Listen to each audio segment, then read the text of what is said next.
Halo Sobat Jatim, kembali lagi di podcast Ruang Informasi bersama saya Yones Fandi di dalam podcast episode ke-67.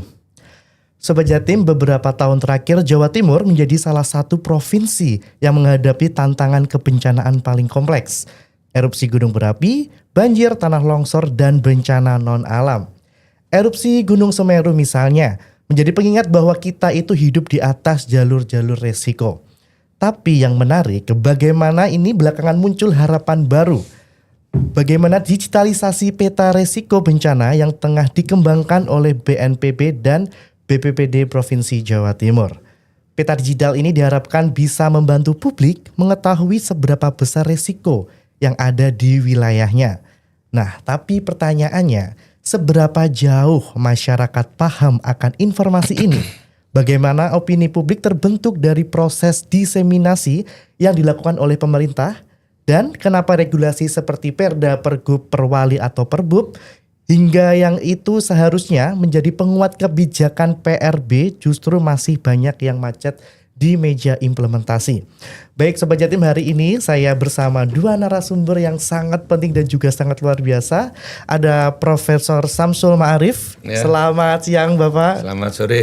Ya, selamat sore. Baik. Selamat sore Pak Gatot Subroto. Selamat sore Mas Wandi. Baik. Pak Prof. Syamsul ini merupakan Ketua Dewan Pembina Pusat Studi Bencana Lingkungan dan Pariwisata Universitas Dr. Sutomo Surabaya dan juga merupakan akademisi dari UNER di Sosiologi Kebencanaan. Lalu juga kita udah nggak asing dengan Pak Gatot, ini sudah beberapa kali datang di episode podcast kita, merupakan Kepala Pelaksana BPBD Provinsi Jawa Timur.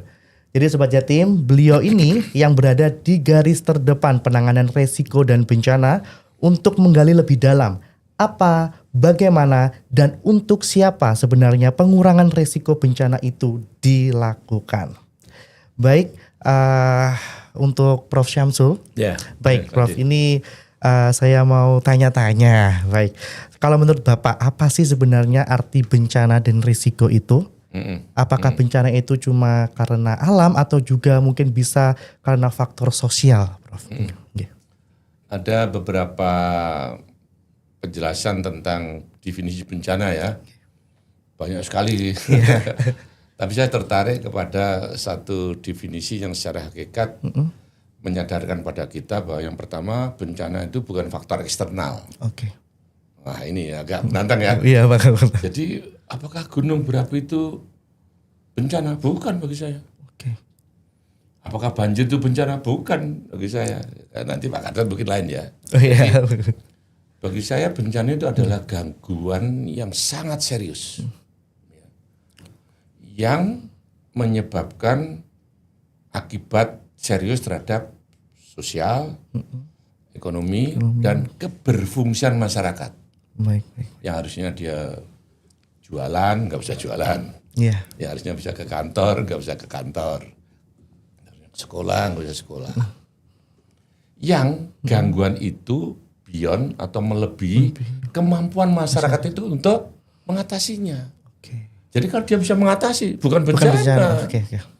Oleh karena dari definisi itu, lalu kita berpikir, lalu berarti sebenarnya apa ya? Letaknya di kemampuan. Bukan karena besarnya gunung meletus atau banjir. Bisa nggak Anda memberikan kemampuan untuk mengovercome atau mengatasi masalah itu? Itu bencana. Dan bencana itu karena gangguan berarti adalah bahasa Inggrisnya what have done wrong. Sesuatu yang sudah jadi. Nah tadi kalau Mas Fandi tanya tentang lalu risiko apa?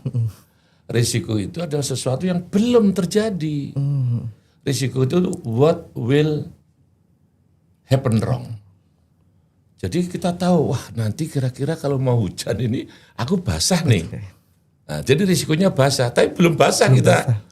Lalu kita memakai jas hujan supaya tidak basah.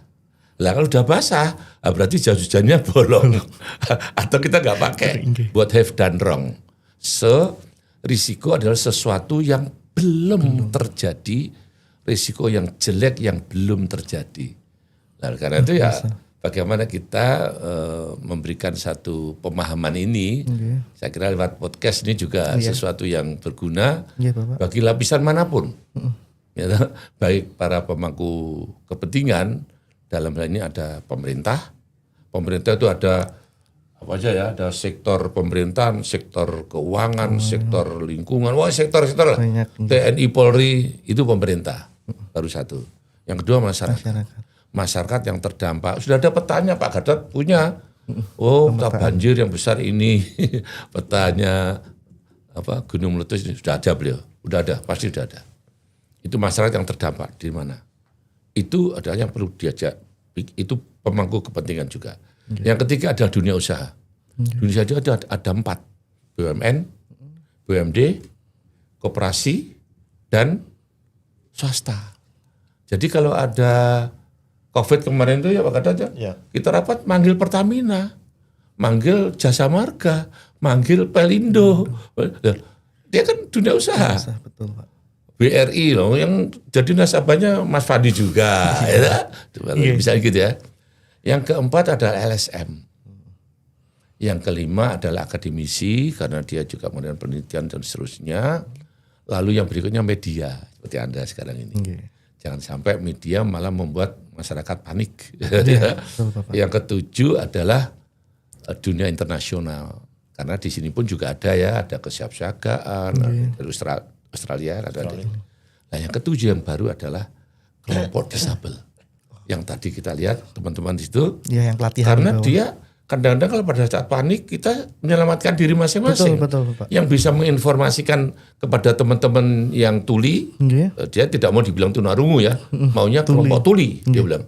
Itu ya hanya mereka yang bisa pakai itu. Kita nggak hanya bisa bilang ada sirine dan seterusnya. Nah jadi itulah salah satu, kalau itu dilaksanakan dengan baik maka risiko bisa kita hindari. Risiko bisa dihindari ya. Luar biasa. Tadi Prof bilang kalau bencana itu adalah gangguan Bapak ya. Gangguan yang serius. Yang serius. Jadi dari kita sendiri harus siap mengatasinya. Kalau enggak ya salah kita. Betul. Baik Pak Gatot, untuk dari kacamata BPPD Bapak di lapangan, risiko itu lebih dilihat sebagai ancaman yang bisa dipetakan atau ada juga faktor sosial masyarakat yang mungkin lebih rumit? Kalau bagi kami yang namanya risiko itu adalah sesuatu hal yang bisa nantinya ke depan berdampak pada masyarakat. Sehingga perlu adanya suatu upaya agar apa yang tadi kita anggap sebuah ancaman mungkin itu tidak berdampak langsung ataupun tidak langsung kepada masyarakat. Minimal untuk mengecilkan. Jangan sampai yang kita takutkan risiko besar itu terjadi. Upayanya apa? Kita menghindari orang itu meninggal karena suatu kejadian.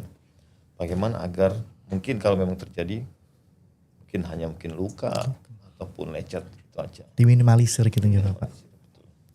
Baik, saat tadi ngomongin soal ketangguhan menghadapi bencana, apakah Bapak ini dan Prof sepakat bahwa itu bukan cuma infrastruktur atau alat-alat aja Bapak, tapi juga soal kekuatan sosial masyarakat kita? Betul kalau itu. Setuju. Jadi tadi Pak Gatot sudah sangat benar sekali, upaya untuk namanya disebut dengan pengurangan risiko bencana, artinya dampaknya. Jadi malah ada yang menyampaikan bahwa bencana itu ya dampaknya itu sendiri. Kalau nggak berdampak bukan bencana, misalnya ada gunung di bawah laut di Atlantik meletus gitu ya, nggak ada masyarakat, nggak ada siapapun kan, bukan bencana. Ya, tadi beliau gitu, dan yang dilaksanakan adalah bagaimana caranya mengurangi risikonya. Karena risiko itu dibuang nol nggak bisa. Nggak mungkin ya. Bisanya diminimalisir tadi Bapak. Nah, oleh karena itu, karena istilah diminimalisir ini memang ada dua pendekatan ya. Yang satu pendekatan fisik, yang satu pendekatan non fisik, atau orang mengatakan struktural non struktural. Saya lebih senang pakai bahasa fisik non fisik. Misalnya kayak gunung yang terjal gitu kan. Kalau di Bali Anda lihat ada terasering ya. Terasering ya. Nah, supaya mengurangi luncuran air. Luguran gitu ya. Atau juga dulu rakyat kita sudah tahu, nenek moyang kita misalnya mengatakan kalau giri itu ada namanya Wonogiri. Jadi gunung itu harus ada hutannya. Kalau hutannya dipotong, maka gundul menjadi ancaman. Terjadi itu, sudah banyak korbannya. Nah, jadi bagaimana masyarakat dengan alam itu kalau bisa didekatkan. Itu di ilmu di akademis ada 2 aliran memang. Satu namanya anthropocentrism dan satunya ecocentrism. Anthropocentrism ini menganggap bahwa manusialah yang menentukan alam. Mau tak jadikan tempat pariwisata lah, mau tak jadikan tempat pertanian kayak atau perumahan bahkan yang akhirnya jadi banjir. Itu anthropocentrism. Tapi kalau yang satunya ecocentrism mengatakan bahwa ya kita itu harus bagian dari alam gitu loh. Kalau teman-teman dari Bali itu mengenalnya Trihita Karana, hubungan manusia dengan Tuhan, hubungan manusia dengan manusia, dan hubungannya dengan alam. Makanya dulu almarhum Pak Doni ya, Pak Anu mengatakan kita jaga alam maka alam jaga kita. Itu aliran ecocentrism. Nah sekarang dengan podcast ini tentu kita berusaha untuk ya menggabungkan lah, nggak usah satu sama lain mengalahkan gitu. Betul. Itu pandangan saya untuk mengurangi risiko bencana dan ekosentrisme berarti kesadaran masyarakat terhadap alamnya. Jangan dirusak alam itu. Iya benar-benar. Jadi memang alam kan juga berperan penting ya Bapak ya. Bagaimana kita sekarang alam, masyarakat. Tanpa alam gimana? Air misalnya. Iya. Kalau kita tanpa air bagaimana? Nggak bisa. Yang repot kalau kita tidak ada hujan, kita sampai berdoa minta hujan. Dikasih hujan malah jadi banjir. Lah harusnya kan ini malah manusia ya. Loh kamu nggak ada hujan minta hujan, dikasih hujan kok banjir. Ya kata beliau tadi, gimana nguranginnya? Jadi udah mau hujan, ya kita kali-kali itu dibersihkan. Penghijauan seperti itu ya Bapak ya. Baik, tadi sebenarnya banyak poin-poin yang tadi Bapak ya kita ngomong tentang difabel juga, nanti akan kita bahas juga tentang darurat bencana yang tadi Prof bilang nggak bisa kalau orang lain kasih tahu, yang bisa adalah sesama mereka dikasih pengertian bagaimana cara menghadapi bencana. Lalu baik, sekarang Prof, banyak pengetahuan soal resiko itu kan datang dari akademisi atau lembaga luar. Nah, tapi masyarakat juga punya pengalaman dan pengetahuannya sendiri. Nah, gimana caranya dua sumber ini bisa saling menguatkan gitu? Iya, saya sendiri aliran saya kan sosial ya, sosiologi ya. Jadi di dalam undang-undang juga disampaikan bahwa di dalam pelaksanaan ini jangan hanya pendekatan teknosentrisme atau teknokratis, artinya hanya pengetahuan, undang-undang, peraturan-peraturan gitu. Tapi juga ada urusan sosiokarakternya. Bagaimana nenek moyang kita dulu mempunyai local wisdom namanya, punya local culture, punya local genius. Ya, misalnya orang Gelung Gelut tempatku itu, saya kan orang Kediri ya, itu tahu kalau gunung mau meletus itu misalnya binatang melata turun. Ya. Udah ada tanda-tanda. Ada kan? Nah, jadi kadang-kadang kita lupa menceritakan harus berupa sirine. Enggak, mereka udah tahu itu namanya bio warning. Oke ya. Nah, jadi juga ada pengetahuan masyarakat, contohnya kayak di Simelu. Di Simelu itu tahun 1907 terjadi tsunami, ya, dari tsunami sehingga banyak korban. Lalu dia membuat cerita tentang rakyat itu, bagaimana wisdom dia, yang tadi yang legal wisdom itu, maka dia membuat kata-kata semong. Semong itu memberitahu kepada masyarakat bila ada air surut, maka segera pergi jauh. Tahun 2004, artinya 97 tahun kemudian, terjadi kembali lagi. Yang di Aceh meninggal dalam tempo yang sama 170.000 orang, sementara di Simelu hanya 9 orang. Padahal persoalannya sama. Satu 9 orang, satu 170.000 orang. Kenapa? Karena di sini ada local wisdom yang tadi. Yang tadi dia pelajari, saya yakin kan 97 tahun yang setelahnya itu kan banyak yang sudah meninggal kan. Tapi kok masih bisa? Karena ada cerita-cerita yang dilanjutkan secara rakyat. Sehingga generasi berikutnya ketika terjadi, kok ada surut. surut, Ya, ikan jadi banyak gede-gede. Iya. Sementara yang di Aceh ada surut, ada ikan banyak Diambilin. rebutan. Iya, Gitu. Bapak. Ikan yang besar-besar paha-paha gitu kan rebutan. Ternyata sekian menit datang dia tidak bisa menghindari. Ini contoh bagaimana dalam kebijakan risiko tadi tidak boleh melupakan local wisdom, local culture, local genius bahkan ya toh. Dan juga yang baru sekarang karena ini podcast ya local influencer. Ya, local selebgram ya, termasuk yang kemudian saya ceritakan Denny Caknan, beliau diajak ngomong tentang kebencanaan, followersnya sampai jutaan kok. Dan Pak Gatot pidato kemana-mana yang hadir orang cuman 1.000 ya, Caknan jutaan. Nah artinya di era sekarang berarti dalam rangka mengurangi risiko itu di samping juga urusan teknokratis, coba yang urusan sosial. Sekarang itu ada namanya dalam psikologi namanya parasosial. Orang tidak ada connectivity, tapi karena dia salut sama Denny Caknan, yang diomongin Caknan aku ikut. Itu namanya parasosial. Dalam bahasa sosiologinya itu, ayo kita ajak. Itu. Iya luar biasa tadi. Kalau dulu local wisdom ya Pak, saya juga merasakan itu yang Gunung Kelut karena saya Tulungagung Pak. Oh iya. Iya dulu memang ada sering ngomong kalau ada hewan turun atau ular, iya itu ternyata benar meletus itu waktu itu Bapak. Nah terus juga tentang yang influencer saya setuju banget Bapak, karena memang dia punya masanya sendiri dan masanya itu banyak tersebar se-Indonesia. Jadi mungkin Pak Gatot ngomong kalau ada Denny Caknan bisa langsung satu Indonesia itu tahu gitu ya Bapak ya. Betul. Tinggal bagaimana Pak Gatot merogoh dompetnya. Itu kan. Iya. 1 jam berapa puluh juta. Baik, Pak Gatot, terkait peta resiko yang versi digital Bapak, yang sekarang mungkin sedang dikembangkan, bagaimana caranya supaya masyarakat biasa ini juga bisa ngerti dan bisa memanfaatkan teknologi seperti itu Bapak. Bukan cuma pejabat atau ahli aja yang bisa, tapi bagaimana cara masyarakat bisa tahu adanya peta resiko versi digital Bapak. Kaitannya dengan aplikasi peta digital, itu adalah pengembangan.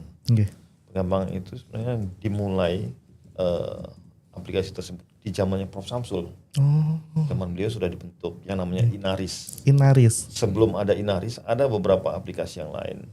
Tetapi yang dikembangkan sekarang adalah Inaris. Di situ berisi berbagai macam informasi terkait dengan potensi ancaman bencana. Lalu apa langkah-langkah yang harus diambil apabila terjadi bencana. Lalu bagaimana mensosialisasikan potensi tersebut. Semua langkah-langkah itu ada di situ. Bahkan waktu zamannya COVID, Inaris itu sudah dipublikasikan berkali-kali. Hanya itu tadi seperti yang Prof. Samsul sampaikan, kalau saya ngomong atau teman-teman BNPB yang ngomong, tidak ada masanya. Kalau artis yang ngomong, mungkin 1 jam lah. Itu bisa se-Indonesia yang tahu. Gitu. Hanya belum terpublikasi dengan baik karena kami yang ngomong. Itu aja. Baik, mungkin bisa ini Bapak influencer lokal mungkin ya secara Jawa Timur dulu seperti itu. Oke. Baik, untuk Prof. Syamsul. Menurut Bapak gimana sih cara terbaik ngajarin masyarakat soal risiko bencana Bapak? Cukup dari sekolah atau perlu juga lewat budaya tadi local wisdom ya dan pengalaman seperti itu Bapak? Ya kita sebetulnya mengajak aja mereka suruh bercerita lah. Kan pasti ada, sementara dia tinggal di suatu tempat, dia sudah pasti tahu tentang hal-hal yang ada di lingkungan itu. Lalu nanti kita tambahkan dengan teknologi kita. Jadi jangan ngajari mereka. Sebagai contoh dulu pernah terjadi di Karanganyar. Itu alat early warning system itu Pak Gatot dirusak sama masyarakat. Karena dia membawa sesuatu barang baru, benda baru yang masyarakat ini apa pula. Dilala pada saat tertentu itu namanya extensometer ya. Extensometer itu suatu alat apabila ada tanah retak dia akan tertarik lalu bunyi dia. Neng gitu. Lepas bunyi itu pas ada pesta nikah. Pesta nikahan. Bubar orang itu kan gitu kan. Lalu nggak balik lagi. Jadi kan waduh. Masyarakat kan jadi jengkel dengan hal itu. Jadi maksud saya kita perlu juga lah sabar ya para teknokrat ini, para ahli ini untuk menanyakan sebetulnya seperti apa sih masyarakat. Saya sendiri ketika memasang ekstensometer di Banjarnegara, saya taruh di bawah pohon beringin. Nah, tak kasih Akademi itu. ada Ada tempat menyan. ada menyan, ada apa. Akhirnya nggak ada yang rusak kan. Artinya coba kita gabungkan antara beberapa kepercayaan lokal gitu. Nah itu sebab pertanyaan Anda juga berubah, ada bergerak. Lalu kalau begitu apakah kita juga perlu memindahkan orang dari situ? Ya toh, tinggal ngomong bahaya loh Mas Fandi, pindah ke sana loh. Ya kan nggak mungkin. Katanya rumah itu kalau bahasa Inggrisnya kan house. Tapi ada home juga. Betul. Lah Indonesia, home itu bahasa Indonesianya apa? Nanti tugas Mas Fandi dengan para anak muda. Kalau saya mengatakan wisma. Karena rumah yang dimaksud adalah rumah yang ada kenangan, ada cinta, ada kasih sayang, ada kerinduan, ada kehormatan. Misalnya kayak rumah-rumah yang di Betawi, itu kan kebanyakan kuburan orang tua ada dekat situ ya. Yang di Sinabung juga gitu. Jadi kalau dia kuburan orang tua di situ, ya kadang-kadang dia sambil ngomong, waduh saya begini begitu itu. Nah itu jadi lanjut gitulah. Tapi kan bahaya Pak. Ya tugas pemerintah untuk melindunginya. Kalau dia orang Tulungagung, dekatnya Gunung Kelut, yang dipindah gunungnya atau orang Tulungagungnya? Nah, itu. Lah kalau nggak bisa pindah gunungnya, bagaimana caranya orang Tulungagung selamat dari abunya Kelut, dari laharnya, awan panasnya, tugas pemerintah. Jadi jangan dikit-dikit dipindah. Coba kalau Mas Fandi sebagai tukang cukur di satu tempat, dipindah ke 21 km ke sana. Lah kan pangsa pasarnya udah berbeda. Pelanggannya udah nggak tahu. Kecuali kalau pelanggannya diajak untuk pindah sekalian. Iya. Paling nggak kepalanya lah di bawah. Jadi kita ya jangan disuruh pindah, gitu loh. Bagaimana caranya orang itu harus dikasih perlindungan, tetap rute evakuasi, ya toh. Lalu alat silirne atau segala macam. Itu. Ini ada ini Pak, saya keinget di Jepang ini Pak. Nah di Jepang itu kayaknya ada ini ya Pak, bangunannya itu tahan gempa. Jadi masyarakatnya sudah dikasih tahu pemerintah, kamu harus gini supaya dia tetap di situ, nggak usah pindah-pindah. Tapi mereka udah dapat insight, kayak gini biar rumahnya tahan gempa. Ya Pak ya. Sebetulnya bukan tahan gempa, yang betul aman gempa. Aman gempa. Dia tetap roboh, tapi tidak mematikan. Sebab dalam gempa itu yang mematikan bukan gempanya. Coba sekarang ada gempa kita di luar situ. Ya nggak mati kita. Iya. Tapi kalau kita di sini mati karena apa? Ya karena bangunannya. Rubuh. Nah kalau di Jepang, kalau Anda sudah pernah ke Jepang kan, toko-toko, mal-mal mana ada yang indah? Nggak ada. Di sana bentuknya ada pernya lah, ada. Tapi kalau ada gempa dia ada tempat untuk menyelamatkan. Ya, itulah ceritanya. Sekarang mau pindah kemana? Dari Gunung Kelut pindah kena Gunung Semeru, pindah ke sini kena banjir, sama aja. Sama aja iya, benar Bapak. Baik. Luar biasa. Tadi saya juga nyambung yang tadi Bapak Pak Gatot tadi ya, Inaris itu Bapak ya.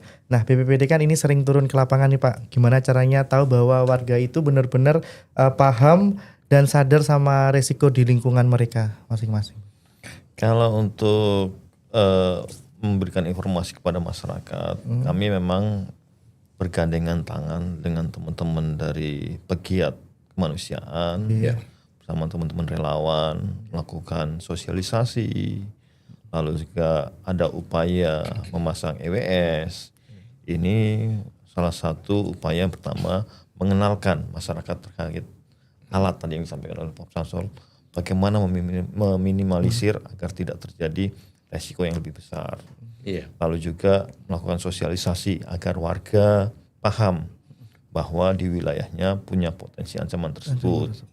Juga mengenalkan kepada warga bahwa dalam hal penanganan bencana kita perlu tahu yang namanya jalur evakuasi. Itu harus kita ajarkan. Ini beberapa hal yang terus kami gaungkan dan tidak kami sendiri, karena kami tidak sanggup melakukan itu sendiri karena luasnya wilayah Jawa Timur. Maka peran dari masyarakat juga sangat dibutuhkan, bahkan keterlibatan dari dunia usaha tadi yang disampaikan oleh Prof. Samsul sangat penting karena sebagian besar warga kita kalau di beberapa di daerah itu mereka adalah karyawan sebuah perusahaan. Ini yang harus mereka ajak mengamankan bagaimana aset yang mereka miliki, karena bagi perusahaan karyawannya adalah aset. Aset yang mereka miliki bisa tetap aman, selamat dan terjaga. Baik, terima kasih Pak Ketut. Nah, Prof, kalau bicara soal nilai dalam kebijakan PRB, apa menurut Profesor yang paling penting? Apa cuma soal keselamatan atau juga harus adil dan ini tadi yang kita ngobrolin di awal, berpihak kepada kelompok yang rentan tadi? Ya, itu undang-undang sudah mengatakan. Makanya orang menanya, apa sih nilai dan etika di dalam bencana? Ada nggak? Ada. Misalnya saya bacakan aja ya, biar yakin bahwa sebetulnya ada satu dokumen atau katakan ini konsep ya. Kalau berikan artinya ini bisa dirubah juga karena sesuai dengan kebutuhan ya.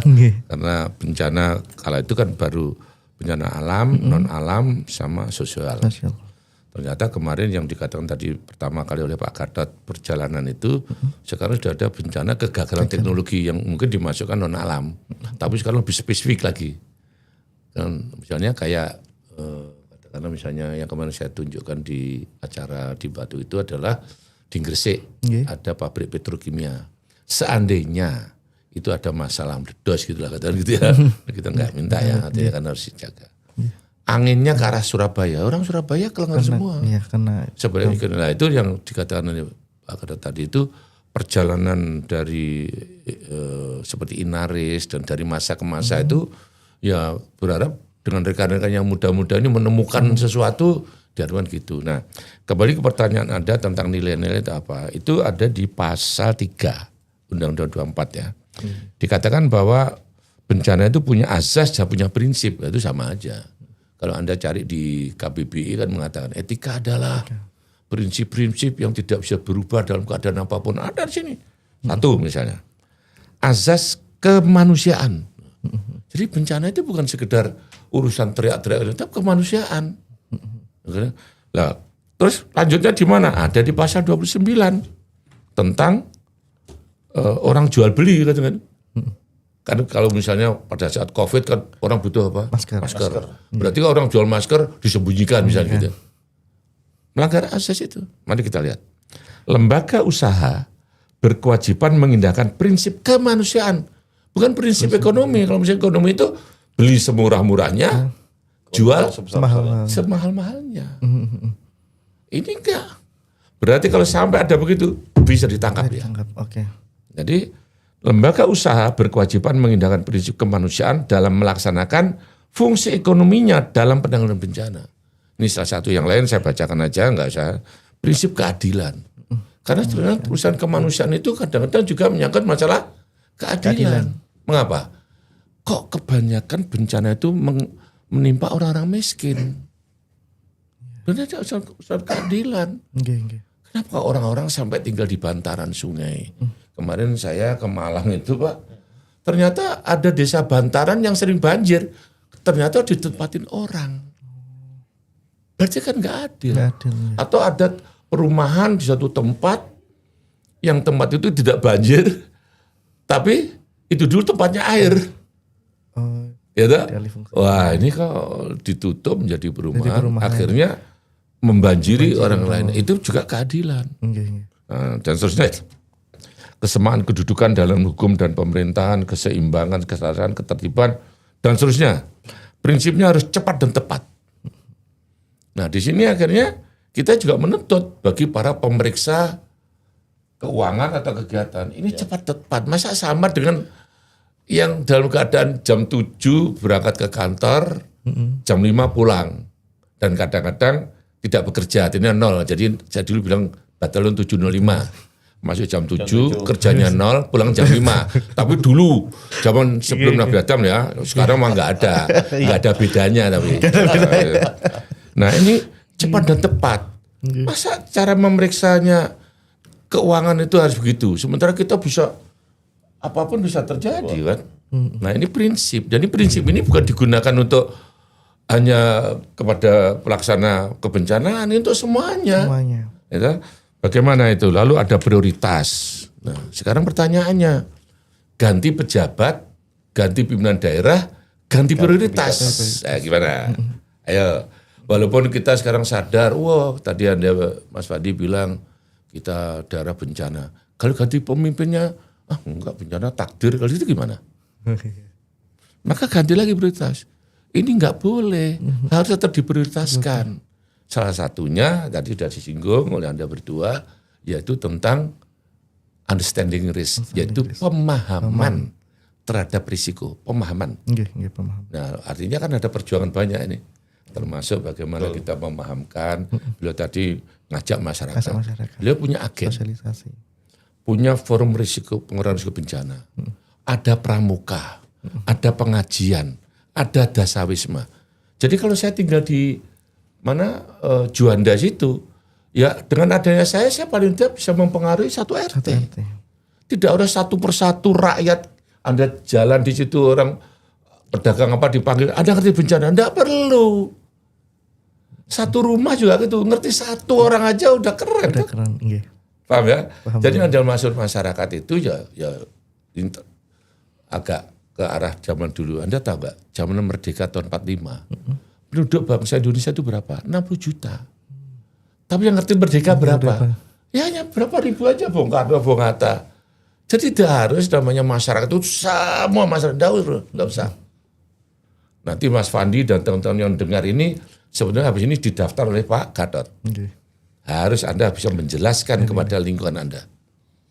Kalau nggak ada itu termasuk anggota Batalon 705. Masih jam 7, Kosong. kerjaan 0, Iya. pulang jam 5. Jangan dong. Iya. Ya ingat ya, Jalan Merdeka itu 60 juta jiwa penduduk. Tapi yang mengerti merdeka itu, loh, kakek saya aja belum tentu merdeka itu apa. Gitu.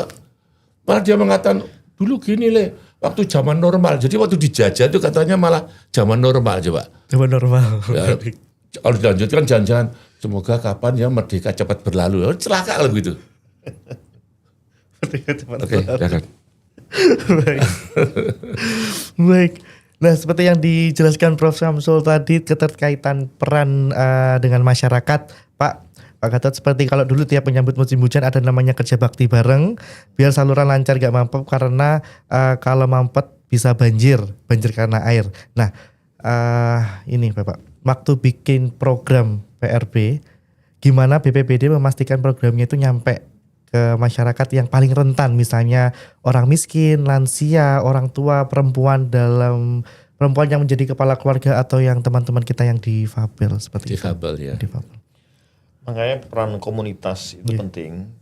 Dalam komunitas tersebut terkadang kita harus membuat suatu perkumpulan. Di Jawa Timur tuh ada perkumpulan yang namanya SRPB, Sekretariat Penanggulangan Bencana. Di situ seluruh komunitas yang ada di Jawa Timur, yang di masyarakat ada, itu berkumpul di situ, di komunitas tersebut. Jadi perwakilannya kalau ada kegiatan-kegiatan mereka bersama-sama, baik itu dari teman-teman difabel tadi, lalu juga ada komunitas sepeda, lalu pendaki gunung, ya, pecinta alam, juga ada dari komunitas trail dan sebagainya. Pramuka juga tadi yang Prof. Samsul. Pramuka juga. Dari mereka lah kita berharap, tadi Prof. Samsul mengatakan, cukup satu saja dari mereka itu bisa menghubungkan, bisa mengkomunikasikan dengan grupnya, ataupun dengan warga di dalam suatu komunitas tersebut. Saya tidak bisa menjangkau komunitas sepeda yang sangat banyak. Tapi kalau ada satu orang komunitas sepeda yang ikut menjadi relawan dan mendapatkan informasi terkait dengan kebencanaan secara lengkap, maka dia akan bercerita dari mulut ke mulut, tular. Nah, itu nanti terjadi dengan komunitas yang lain.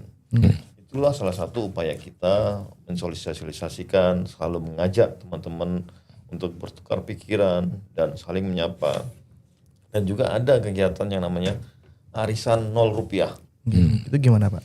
Itu adalah upaya ataupun ide dari teman-teman yang ada di SRPB untuk memberikan edukasi. Karena mereka ada tanggung jawab kepada lingkungannya, tanggung jawab kepada masyarakat agar ilmu yang mereka miliki juga bisa ditularkan kepada masyarakat secara umum. Ini pun juga diikuti oleh komunitas-komunitas yang mungkin baru bergabung ataupun baru masuk ke dunia kebencanaan agar sama-sama paham dan mengerti terkait dengan potensi ancaman bencana. Ini beberapa hal yang dilakukan oleh teman-teman SRBB. Juga ada forum pengurangan risiko bencana. Kalau pengurangan risiko bencana melibatkan semua pihak. Di sini tugas dari forum pengurangan risiko bencana tadi mencapai risiko yang seminim mungkin dengan program-program baik yang dari pemerintah maupun ide mereka sendiri. Itu yang dilakukan mereka. Oke, baik. Tadi seperti yang dikatakan Pak Gatot, Sobat Jatim, bahwa misalnya saya nih Pak punya grup lari. Nah, saya kan udah mendengar podcast ini, saya memahami apa yang diberikan oleh Prof. Samsul, Pak Gatot. Nah, saya harus istilahnya sadar bahwa ini tuh penting untuk di share ke teman-teman satu paguyuban kami. Betul. Seperti itu. Nah, semoga Sobat Jatim yang di sana bisa untuk lebih peka lagi terhadap bencana, dan semoga kalian yang nonton ini bisa share ke teman-teman kalian atau seenggaknya orang yang ada di rumah seperti itu. Baik, selanjutnya ini kita ngomongin tentang ini Bapak Prof, Perda, tentang kadang Perda atau Pergub tentang PRB itu udah dibuat tapi nggak jalan di bawah. Nah, menurut BPBD atau Prof. Samsul, masalah utamanya itu apa sih sebenarnya? Kurang orang atau kurang koordinasi atau mungkin belum ada budaya PRB di birokrasi? Iya, sebetulnya pertanyaannya memang sangat sangat faktual ya, itu kenyataan. Nah, dari awal kita sudah harus mengetahui bahwa sekali lagi masyarakat sendiri kan punya kebutuhan ya masing-masing. Jadi kalau kita membuat peraturan segala macam, saya kira teman-teman dari DPRD pasti dia sudah bahasa Jawanya itu belanja masalah supaya yang dijadikan perda itu memang betul-betul dibutuhkan masyarakat. Jadi kalau tidak ya akan sulit. Dan sebetulnya dari sisi pemerintah pusat sendiri, undang-undang ini kan merupakan payung ya, selebihnya harus perda itu. Jadi saran saya, perda itu dibuat harus betul menampung dari segala lapisan masyarakat yang tadi sudah dibagi oleh Pak Gatot. Ada misalnya kelompok dasawisma, berarti ya ibu-ibu ya, disabilitas. Coba ditanya aja, ini ada keinginan pemerintah begini, menurut Anda gimana? Sehingga nanti tuh jangan titik, pakai koma gitu loh. Kalau misalkan orang harus gini ini koma, bila terjadi maka boleh gitu loh. Jadi jangan seolah-olah harus atau tidak harus pakai koma lah, gitu ya. Jadi kita bicara bencana sekali lagi tadi yang perlu saya garis bawahi, bencana itu bukan urusan luar kita. Coba teman-teman kelompok lari tadi bisa gak mengatakan bencana adalah bagian dari of our blood, bagian dari darah kita. Ya kalau kita tinggal di Kediri, Tulungagung, ya berarti kelot itu bagian dari hidup saya. Kalau saya sebagai nelayan, ya berarti tsunami bagian hidup saya. Jadi ketika tsunami datang, kita datang, selamat datang tsunami. Saya tak pergi dulu. Keren tak? Begitu akan terjadi gunung meletus, selamat meletus gunung Kelut. Saya tak pergi dulu, terima kasih engkau telah mengirim mineral pada kami. Jadi itu sebetulnya malahan yang harus kita lakukan, bahwa bencana itu bagian dari hidup kita. Nah kalau bagian dari darah kita, masa kita hanya kasih perda gitu aja. Boleh tanya, menurut Anda orang Kediri, Kelut itu apa? Apa perlu kita pindahkan Kelut itu? Tidak, tapi meletus. Terus gimana? Oh gini-gini, dicatat oleh Pak Gatot. Atau oleh DPRD ya. Nah, perda itu yang membuat siapa Pak Gatot? DPRD atau DPRD? Ada persetujuan ya. Nah itu diajak. Nah terus bagaimana? Masa sekian banyaknya? Ya nggak apa-apa kan pakai koma tadi. Ini atau sesuai kebutuhan lain. Misalnya kayak membuat klaster. Gitu. Klaster itu kalau dari pusat 6 ya kalau siapa ya. 6 atau berapa. Tapi kalau tempat beliau hanya 3, nggak apa-apa. Atau jangan 11. Jadi klaster itu ini koma disesuaikan dengan. Jadi kalau membuat perda kebencanaan yang sangat tidak pasti itu, ya karena risiko itu kan tadi sebelum terjadi tuh, what will happen wrong. Lah berarti kalau sesuatu yang belum jadi itu, yang tahu mungkin siapa yang bisa ahli ilmu hitam atau gimana? Kan enggak gitu kan? Cenayang. Atau gimana? Ya, kalau enggak pasti itu, maka kita harus membuat peraturan yang memungkinkan yang tidak pasti terwadai. Kalau itu terjadi, saya yakin masyarakat pasti mau melaksanakan. Itu dari pandangan saya. Caranya gimana? Tanya dia. Banjir Kali Berantas dengan banjir Bengawan Solo, dengan banjir di sungai di Jember itu apa jenenge? Itu kan nggak sama pasti. Ya toh? Iya, Pak. Bedadung misalnya, atau di Bondowoso. Kan nggak sama. Iya. Jadi saya kira kita perlu mengajak lokal wisdom itu untuk bisa diwadahi di, tadi loh, vertikal dan horizontal.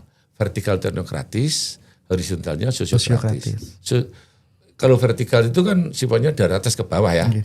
Peraturan-peraturan. Kalau sosiokratis itu sifatnya diversifikasi. Jadi masyarakat pantai gimana, masyarakat pegunungan gimana, masyarakat sungai gimana, masyarakat kekeringan gimana, itu semua diwadahi. Caranya gimana? Pakai koma. Jangan langsung titik aja. Itu saran saya. Baik. Jadi seperti yang Prof sampaikan tadi, nah kalau misalnya nih Pak Gatot kita ingin bangun budaya sadar resiko bencana yang seperti Prof Samsul katakan tadi, siapa sih sebetulnya dan yang seharusnya menjadi penggerak utama? Apakah pemerintah, apakah mungkin komunitas kita atau kampus maybe Pak, dan nilai apa yang bisa menyatukan semua itu Pak? Sebenarnya merasa penggerak utama adalah orang yang paling membutuhkan. Itu dia paling banter. Contohnya gini, semua aturan, semua kebijakan yang kita keluarkan, kalau aturan tersebut dirasa yang bersangkutan belum mengalami, pasti dia akan cuek. Contohnya saya lah.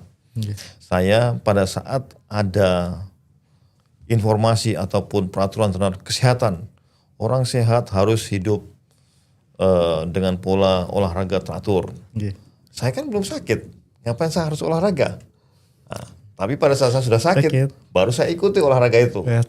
Oh, saya belum pusing kok gara-gara saya melek malam. Tapi pada saat sudah jatuh sakit dan penyebabnya adalah gara-gara begadang, saya akan atur pola tidur saya. Demikian juga kami sudah berupaya maksimal bersama teman-teman pegiat atau pecinta lingkungan untuk selalu menjaga agar bagaimana kita berkegiatan yang berdampak pada pengurangan resiko bencana. Tetapi ada orang-orang ataupun dari bagian kita sendiri, mungkin tetangga atau partner kerja kita, yang merasa bahwa yang kita lakukan kurang penting karena saya belum merasakan, sehingga dia akan lebih menyepelekan dan lebih tidak memanfaatkan aturan ataupun kebijakan-kebijakan yang sudah dikeluarkan. Nah, contoh seperti perilaku katanya. Perilaku beberapa kegiatan yang sudah kami lakukan katakanlah bersih-bersih sungai. Setelah dilakukan pembersihan sungai sudah bersih dan sudah terjaga, warga merasakan manfaatnya. Ada orang yang mungkin tidak tinggal di situ dari daerah jauh yang sambil berlalu dia membawa kantong sampah, dibuanglah di sungai tersebut. Atau ada warga lain desa yang membuang ke sungai, memang di daerah sungai tersebut kebetulan yang dia lewati itu tidak ada penghuninya. Tapi kan sampah itu mengalir, ngumpul di satu tempat yang dimana di daerah tersebut ada penduduknya. Padahal penduduk di sungai yang dijadikan penampungan terakhir ini sudah tertib, tidak membuang sampah ke sungai dan berpola hidup sehat. Tetapi dia yang berdampak apabila terjadi banjir. Dia sudah menjaga hidup sehat, menjaga lingkungan baik, karena dia merasa dulu pernah terjadi banjir. Saya harus berpola hidup sehat. Tapi di lain sisi ada warga yang merasa saya tidak butuh kok. Udah, itu yang terjadi di lapangan. Iya, Karena ya tadi karena udah ada pengalaman makanya dia udah persiapan ya Bapak ya. Betul. Baik. Tapi itu saya tambahkan Boleh, juga monggo, Prof. sebagai fakta aja, tapi mengafirmasi apa yang kata Pak Gatot. Saya itu pernah lihat di Sungai Ciliwung itu malah ada sampah itu kulkas, Oh iya, gede-gede. tempat tidur. Tempat tidur di pan gitu ya. Lah, Prof. tempat tidur gede, ya macet dengan air. Aduh saya bilang, Iya, Prof. kok jadi kok kulkas, kursi, Luar biasa masyarakat. meja. Lah, itu kan Daripada saya pasti, membuang sampah di tempat saya, Saya- dengan saya tempatkan ke yang lain. dan itu pasti jangan-jangan itu memang di bawah ya Pak ya. Iya. Di bawah. Pastinya sengaja.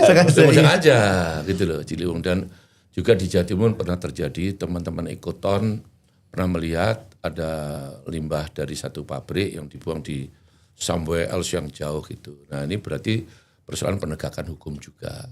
Artinya masyarakat sekeliling juga, yang tadi Pak Gatot kan bilang, lah kalau di tempat yang sepi itu gimana? Jam 3 malam buang bangsat 3-4 truk.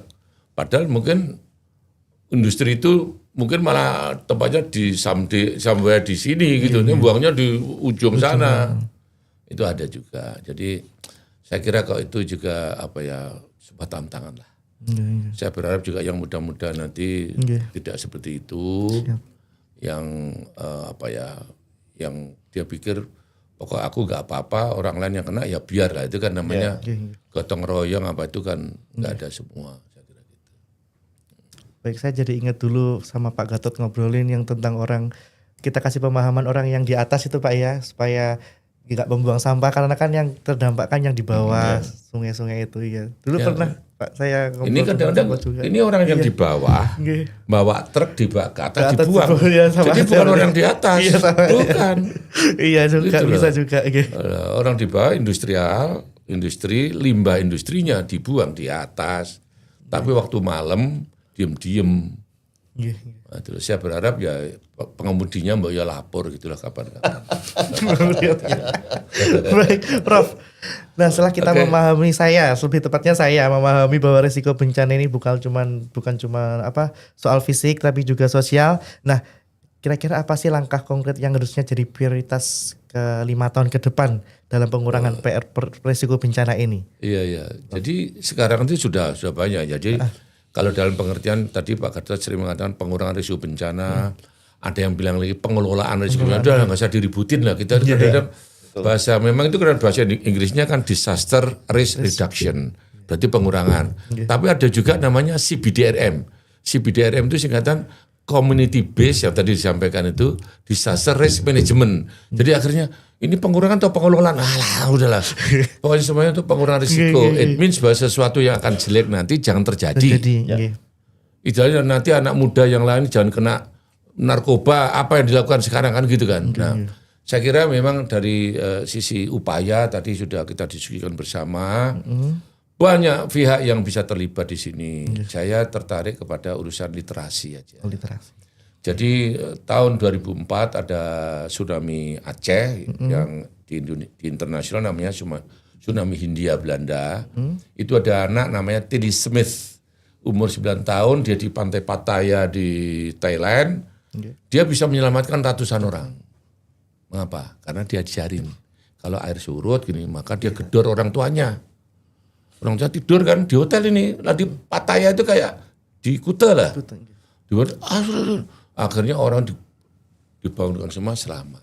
Dan sekarang anak itu sudah umur 29 tahun lebih, dia menjadi duta lingkungan di PBB.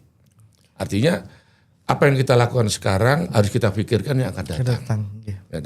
Jadi saya berpikir untuk future practice itu dimulai dari sekarang. Saya sering bilang sama anak muda-muda itu jangan yang ngikutin yang biasa dulu, coba pikirkan yang akan datang kayak apa. Jangan semuanya pengen jadi ini, ya orang jadi jualan daun pisang dikirim ke mana Jerman aja laris. Batok kelapa itu kan kelihatannya gitu.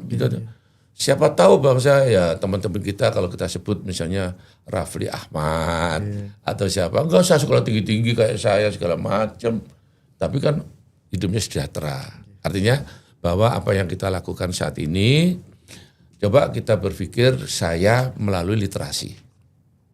Literasi itu tidak hanya baca, termasuk kita berharap pada tokoh-tokoh masyarakat juga punya literasi. Okay. Contohnya tokoh agama. Kami dulu di Padang sudah membuat buku khutbah tentang bencana. Lalu kita bikin juga masalah-masalah seni tentang bencana. Ya kayak tadi di Semong itu. Ada wayang dipakai. Itu semua ada literasi. Literasi tidak harus dibaca tertulis gini. Dia bercerita dengan caranya. Ya pakai ludruk atau ketoprak atau apa ya. Pura-pura jadi lembu suro. Ya, tahu kan? Lembu suro ya. Saya akan gini. Terus orang manut, ya gak apa-apa tuh. Oh gitu, ceritanya gitu. Itu adalah bentuk literasi.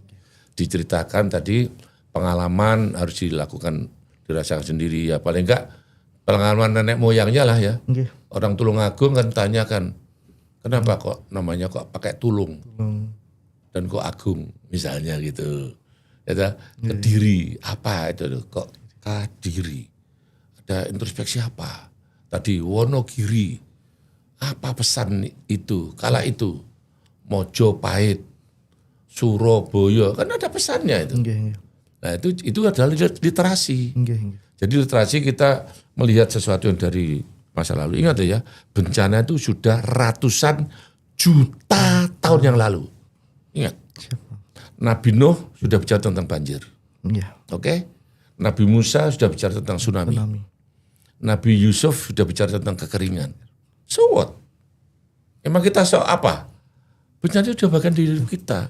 Jadi sekali lagi literasi ini, podcast atau apapun, bagian membuat bahwa bencana adalah is in our blood. Bukan faktor luar. Nah ini gimana caranya? Guru juga, khotib juga, pendeta juga, siapa lagi? Penyanyi juga bikin lagu, betul kan? Ketua RT juga. Kalau di Jogja itu setiap RT 40 orang itu ada peta. Ditempel di pos jaga. Rumah nomor 1, rumah Pak Gatot. Jadi rumah Pak Gatot ada orang tuanya umur 85 tahun. Ada orang sakit ini. 2, rumah Pak Samsul gini. Lalu nanti Karang Taruna dikasih tahu. Bila terjadi bencana dia lari ke Pak Gatot karena ada orang tua yang harus dibantu. Karena waktu itu di Jogja yang terjadi yang meninggal di tempatnya dari Mbah Marijan itu adalah orang yang sakit stroke. Ketika orang panik kan semua meninggalkan semua. Di Waela, di Ambon juga gitu, yang meninggal orang 80, seorang ibu nggak punya anak. Dan sebagainya orang tuli, meninggal dia. Tapi kalau dikasih peta itu dilatihkan oleh si Karang Taruna, petugas pelari tadi, sepeda apa, begitu jadi, siapa yang bagian rumah Pak Gatot? Siapa bagian Pak Samsul? Nah itu kan diorganisir terus. Satu RT aja kok saling kenal kita. Kelompok pemain gitar, musik, ya tak? Nah jadi saya kira itu dimulai dari kesadaran bangsa yang disebut dengan gotong royong itu. Ayo hidupkan lagi lah. Walaupun Anda anak modern, nggak usah lah kita minder dikit-dikit. Apa istilah dari luar dipakai. Ketangguhan. Bahasa Indonesia. Kenapa kau pakai resilience? Kecuali kalau kita belum punya pengertian itu. Kolaborasi, loh, ini udah keterpaduan. Kenapa pakai kolaborasi? Itu bukan bahasa kita gitu loh.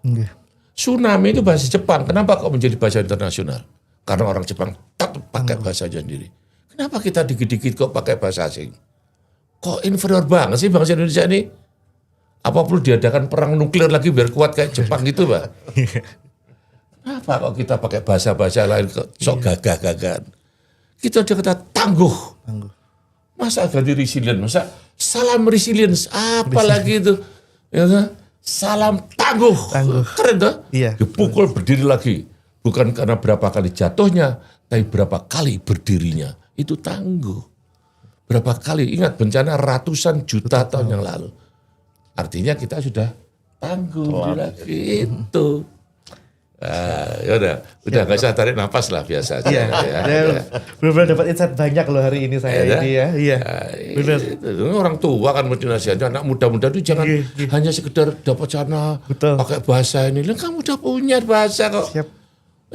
Orang Spanyol La Niña, El Niño dipakai sak dunia. Dunia menggunakan itu. Ya, kenapa kita pakai bahasa yang lain? Orang Amerika aja lagi drop gini kok kamu masih membangun Amerika, ngapain kamu? Ya, baik. Nah, gitulah ceritanya. Iya, Prof. Ya. Baik, Prof Syamsul, Pak Gatot. Terima kasih banyak dari obrolan hari ini, Sobat Jatim. Saya di sini belajar bahwa bencana ini bukan cuma soal kejadian alam yang nggak terduga, tapi juga cerminan dari seberapa siap atau tidak siap kita sebagai masyarakat. Dan resiko tadi yang dibilang Pak Gatot bukan cuma peta, tapi juga tadi yang disampaikan Profesor juga, tapi juga cerita tentang ketimpangan, tentang pengalaman warga, dan tentang seberapa kuat jejaring sosial kita bertahan. Dan yang lebih penting, tadi juga disampaikan Pak Gatot dan Prof Syamsul, pengurangan risiko bencana bukan hanya urusan infrastruktur atau kebijakan, tapi juga soal nilai tadi, keadilan, partisipasi, dan keberpihakan pada orang yang rentan, seperti itu. Baik, maka menurut saya tantangannya ke depan ini bukan cuma soal alat, tapi bagaimana kita membangun budaya sadar resiko yang hidup di ruang belajar, di komunitas, bahkan di dalam cara kita saling peduli sebagai sesama manusia. Nah, sebelum saya tutup podcast pada hari ini saya mohon Prof Syamsul dan juga Pak Gatot untuk memberikan closing statement kepada Sobat Jatim di sini. Monggo. Ya. Oke, Sobat Jatim sekalian, terima kasih juga dari Kominfo ya. Okay. Saya justru tertarik pertanyaan Mas Fandi tentang budaya tadi itu. Makanya saya kasih judul budaya tangguh bencana. Jadi itu menjadi milik kita. Jadi bagaimana bencana itu bagian dari darah daging kita, yang kalau kita tahu bahwa kalau kita kurang olahraga nggak sehat ya harus olahraga. Kalau kita tahu makan kita nggak sehat, ya kita harus makan yang sehat. Jadi mari kita budayakan itu, sehingga saya menyarankan ada istilah baru Pak Gatot namanya Yatana, yaitu budaya tangguh bencana. Kita budayakan di masyarakat kita, bagaimana kita tangguh menghadapi bencana. Karena bencana adalah bagian dari kita. Jangan lupa gunung meletus memberikan kesejahteraan pada kita. Banjir pun jangan-jangan juga begitu. Dan seterusnya. Kita tidak tahu bagaimana alam memberikan pengabdiannya atau sumbangannya kepada kehidupan manusia. Saya kira itu, jadikan bencana bagian dari hidup kita. Pak Gatot, monggo. Bencana bisa terjadi di mana saja dan kapan saja. Kita tidak pernah tahu kapan kita ada di mana dan kapan bencana itu datang. Sehingga saya yakini bahwa salah satu upaya untuk mengurangi resiko bencana, maka kita harus paling tidak kenal apa saja ciri-ciri bencana di suatu tempat. Agar apa? Agar kita bisa menghindari dari potensi ancaman bencana di wilayah tersebut. Baik, terima kasih Pak Gatot, Prof Syamsul atas waktunya. Terima kasih untuk semua insight, refleksi, dan semangat yang di-share ke saya dan juga Sobat Jatim pada hari ini.